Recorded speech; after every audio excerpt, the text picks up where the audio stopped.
দর্শক, এটি হলো আমাদের পিরোজপুর অন্যতম একটি জায়গা, সেটি হলো পিরোজপুর ব্যাকুটিয়া সেতু। আপনারা কম বেশি এই জায়গাটি চিনেন। আমি সবসময়ই এই সেতু নিয়ে ব্লগ ভিডিও তৈরি করে থাকি। আজকে একটু ভিন্ন রকম ব্লগ ভিডিওটি, সবাই মনোযোগ সহকারে ভিডিওটি দেখতে থাকবেন। হ্যাঁ দর্শক, জায়গাটি পিরোজপুর সেতু হলেও খুব সুন্দর, খুব অপরূপ। এই সেতুটি রূপ ধারণ করে শীতে এবং গরমে দুই রকমের। দর্শক, আপনারা দেখতে পাচ্ছেন শত শত মানুষ এখানে ঘুরতে আসে, ট্রলারে, নৌকায় এবং স্টিমারে, লঞ্চে করে। দর্শক, এবং দূরান্ত পথ থেকে এখানে সবাই এসে অনেক হই হুল্লাস করে, কারণ এই পিরোজপুর ব্যাকুটিয়া সেতু হওয়ার পর অনেকেই দেখতে পেরেছি দূরান্ত পথ থেকে এখানে ঘুরতে এসে মজা, এনজয়, আনন্দ করে। আমাদের পিরোজপুরের মাটি বাংলার খাঁটি, এটা বলতে হলেও আমাদের পিরোজপুরে এই সেতু হওয়ার পর আমাদের পিরোজপুরটা অন্যরকম হয়ে গিয়েছে, অনেক উন্নতি হয়ে গেছে। পিরোজপুর শহর থেকে ভিন্ন এলাকায় অনেক অন্যরকম হওয়ার কারণটা হলো এই ব্যাকুটিয়া সেতু।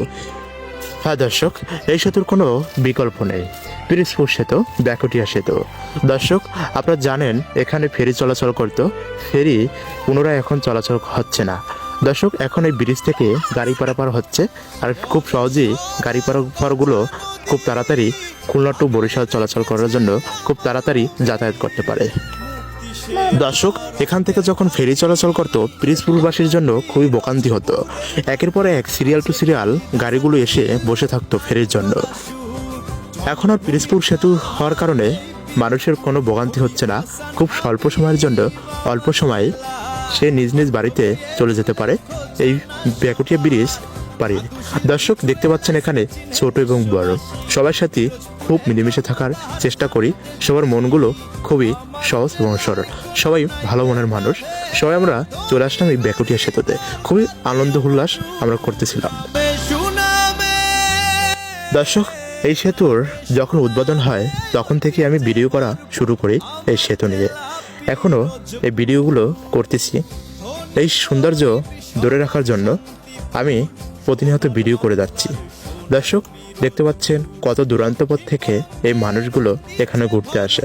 আর সবাই একটু সাবধানে এই ব্রিজে উঠতে চলাফেরা করবেন। হাঁটার জন্য যে জায়গাটা উপরে দিয়েছে সেখান থেকে আপনারা হাঁটাচলা করবেন, রাস্তা থেকে না হাঁটাই ভালো। এই সেতু থেকে অনেক গাড়ি চলাচল করে, অনেক গাড়ি যাতায়াত করে। আপনারা এই সেতুতে আসলে একটু অল্প সময়ের জন্য একটু খেয়াল করে চলাফেরা করবেন, তাহলে আর এই সেতুতে কোনো দুর্ঘটনা ঘটবে না। দর্শক, আমি আমার জেলা নিয়ে খুবই গর্ব করি, যেহেতু আমার জন্মস্থান পিরোজপুর, যেহেতু এখানেই আমার ছোটবেলা থেকে বড় হওয়া। হ্যাঁ দর্শক, ঈদের আনন্দে ব্যাকুটিয়া সেতুর নিচে ছোট্ট একটি পার্কের মতন আয়োজন করেছে লোকজন। দেখতে পাচ্ছেন দর্শক, পুরানো স্মৃতিগুলো কিন্তু মনে পড়ে গেল। হ্যাঁ দর্শক, শুধু আমি বাদে এই নাগরদোলায় সবাই উঠেছে।